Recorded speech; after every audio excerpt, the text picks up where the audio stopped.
¿Y qué es vivir de apariencias? ¿Qué es aparentar algo? Es querer mostrar algo que no somos. O querer mostrar algo que no tenemos. ¿Amén? En el libro de Hechos, no voy a ser tan larga así porque mi mensaje no es el central, pero quiero leer un poquito. Hechos capítulo 4, versículo 32 al 37 dice así, escuchen bien.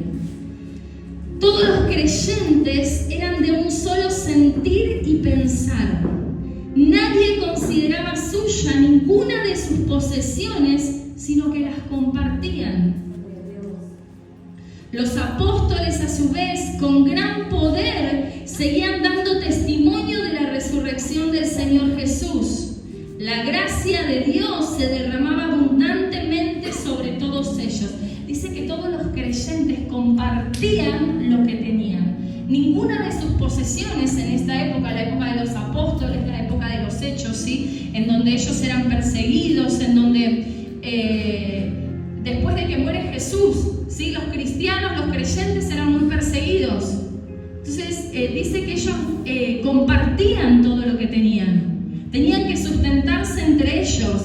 Dice, ninguna de las posesiones que tenían las consideraban como propias, ¿sí? Y los apóstoles, a su vez, es decir, por otro lado, ellos ocupándose de lo suyo, dice, los apóstoles a su vez con gran poder seguían dando testimonio de la resurrección del Señor Jesús. La gracia de Dios se derramaba abundantemente sobre todos ellos. Dice, pues no había ningún necesitado en la comunidad. Quienes poseían casas o terrenos los vendían, llevaban el dinero de las ventas y lo entregaban a los apóstoles para que se distribuyera a cada uno según su necesidad.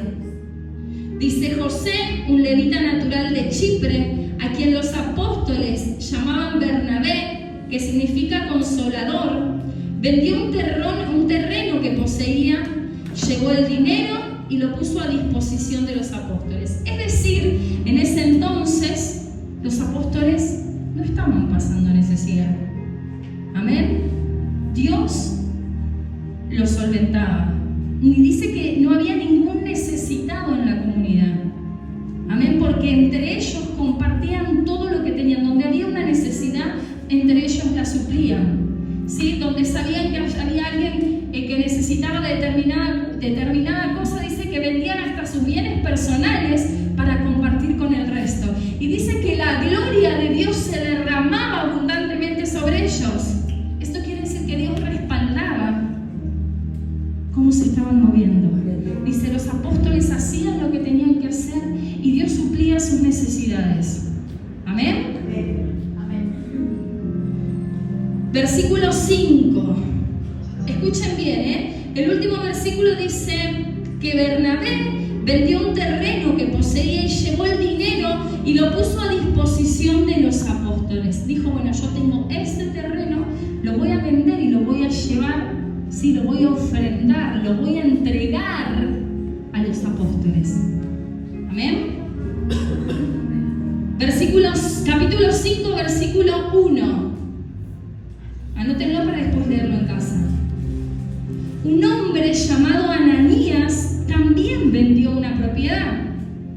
Dice, y en complicidad con su esposa Zafira, se quedó con parte del dinero y puso el resto a disposición de los apóstoles. ¿Cuántos conocen esta palabra?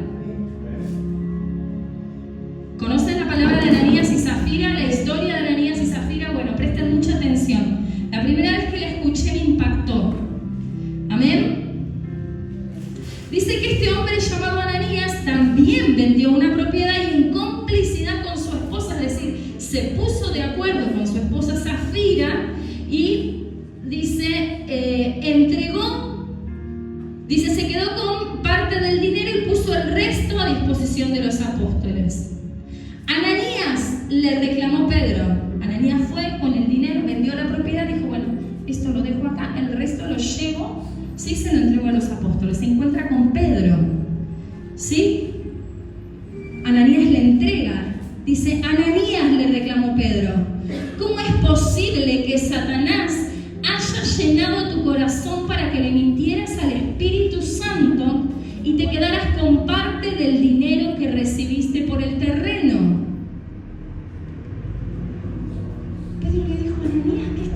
diciendo, ¿cómo es posible? ¿Escucharon lo que pasó primero, no? Él vendió el terreno, guardó una parte en complicidad con su esposa y llevó el resto a los apóstoles.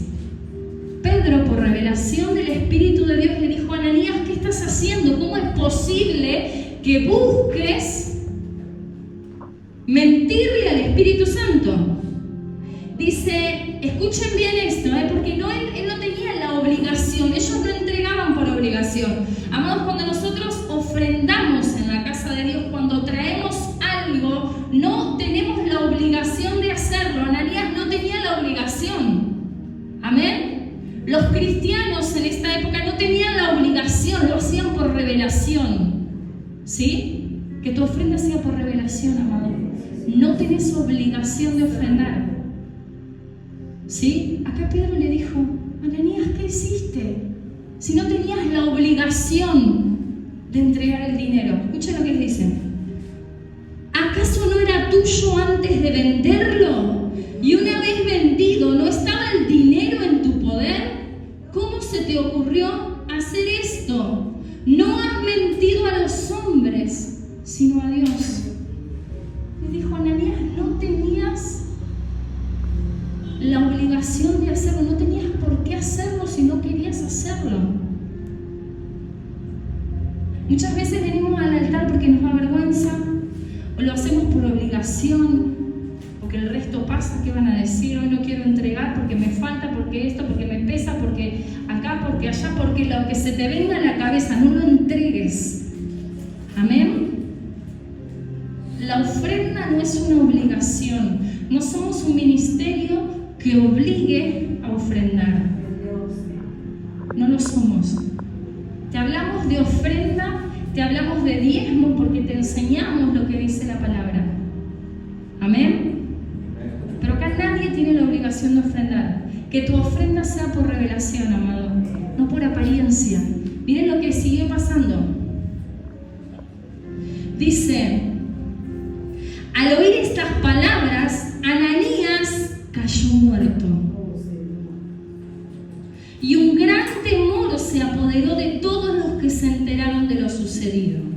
Entonces se acercaron los más jóvenes, envolvieron el cuerpo, se lo llevaron y le dieron sepultura.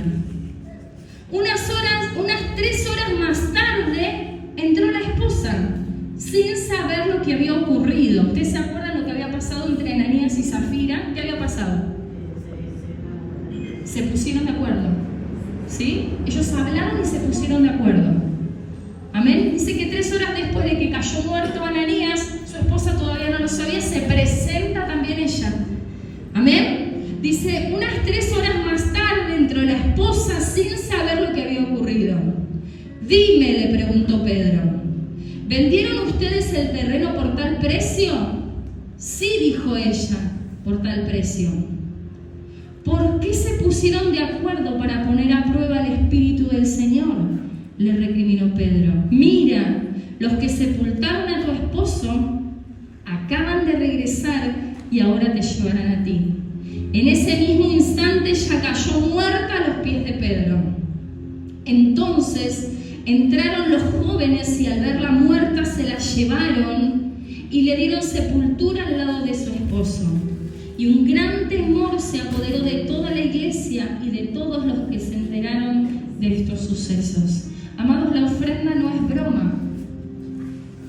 La ofrenda que traemos al altar, que traemos a los pies de Dios, no es un juego. Cuando yo me acerco a traerle algo, amén, Dios nos está mirando. Él está mirando tu corazón, Él está pesando qué es lo que hay en tu corazón, cuál es la intención. Ellos querían que el resto viera que habían vendido y lo habían entregado como todos los demás. Apariencia, quería que los vean, que dijeran, mirá Ananías y Zafira, pero contristaron al Espíritu, le mintieron al Espíritu Santo, amén, y cayó muerte sobre ellos. Amados, no necesitamos llegar a eso, es lo que nos está diciendo el Señor, que tu ofrenda sea lo que nace en tu corazón. ¿Sí? Una ofrenda revelada es una ofrenda entregada por un corazón que conoce a Dios. Cuando Dios se revela a tu vida, ¿sí? Como cantábamos recién, le decíamos, Señor, te cruzaste en mi vida y ahora yo te amo. Es inevitable que le querramos dar. Cuando Él se cruza en tu vida, hay algo que hace que vos inevitablemente le quieras dar. Le quieras dar de lo que tenés, le quieras dar de tu vida, le quieras dar de tu tiempo, le quieras dar, como decía Rosana, y se hablaba ayer acerca del servicio, querés servirlo con excelencia, querés servirlo con lo mejor, querés hacer que tu ofrenda sea eso. Acordate que no es por obligación, ¿sí? Amén.